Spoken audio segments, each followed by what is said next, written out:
Hi, I'm Becky from So Sweet, and in today's video lesson, I'm going to be showing you how to do the rail fence quilt block.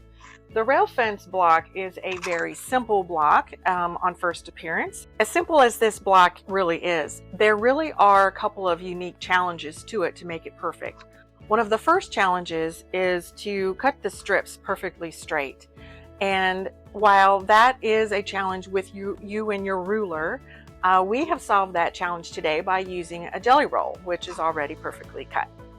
The second challenge that can come into play on this is to sew the strips, because you're sewing long strips together to keep them perfectly straight. And to solve that, we're going to be using the serger, because the serger automatically sews very evenly. It's kind of like having a built-in even feed foot.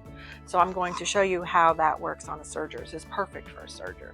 The third step, which is the trimming, is usually not a challenge as long as you have done the first step, which is the cutting, and the second step, which is the sewing, correctly and properly.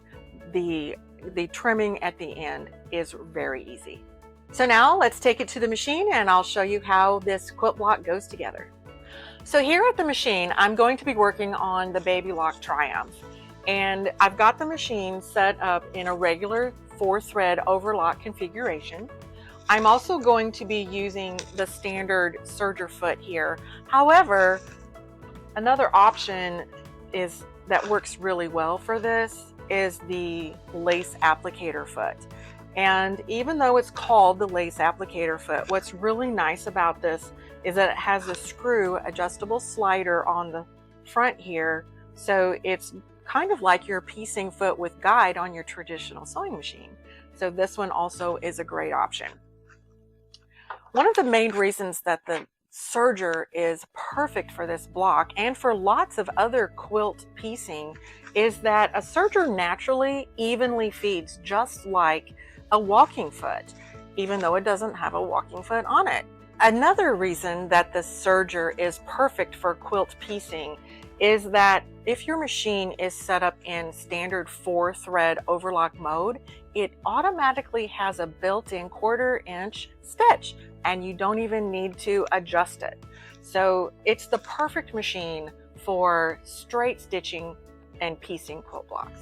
In our example quilt block, we're going to be using just 3 strips, but keep in mind that for this quilt block, you can use 4 or sometimes 5, and the strips can vary in their width as well.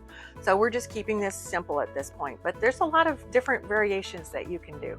So I'm going to start by just putting my 2 strips right sides together and aligning my raw edge. And since I'm using a jelly roll, sometimes the question is, how do you sew along this jagged edge? This is really a pinked edge. And what you want to do is you're going to sew with your the edge of the foot, in this case the knife, to the outside of, so the outside of it, not the inside, but the outside is where I'm putting the edge. So on a serger, I can just start feeding this in like so. And as I bring it to the machine, I want to just barely skim the edge here with the knife. The knife is engaged. On this particular serger, my guideline that I'm following is this line right here as I feed it in. That goes right against the knife, and I'm going to start serging. I serge till I get to about here, and then I realign.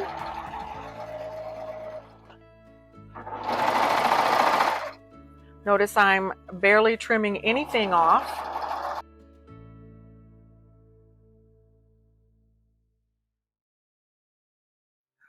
We have a perfectly straight stitch automatically, and there's no curving. The next step is to sew on the 3rd piece. I'm just going to unfold,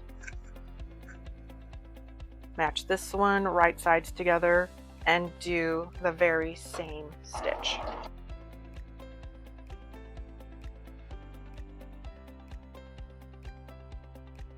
Now that I have my 3rd row sewn on, I will take this over to the ironing board and press all in the same direction.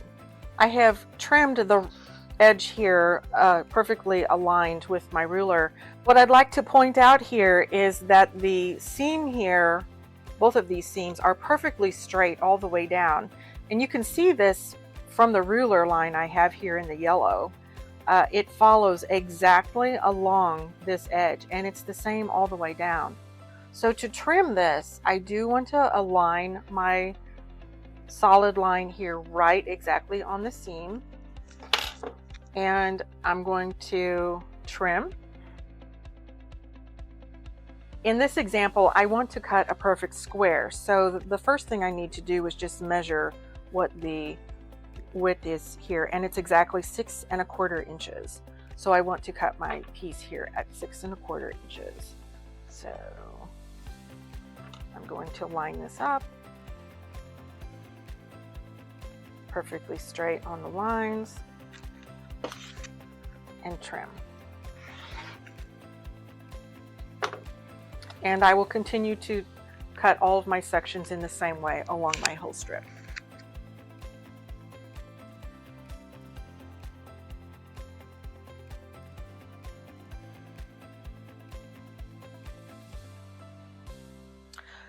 We just have a few little blocks here, but this is just an example. It's very common for the rail fence to design to form a zigzag, and you can just, you know, organize them however you want. And there are plenty of patterns out there on the market that have lots of different rail fence designs.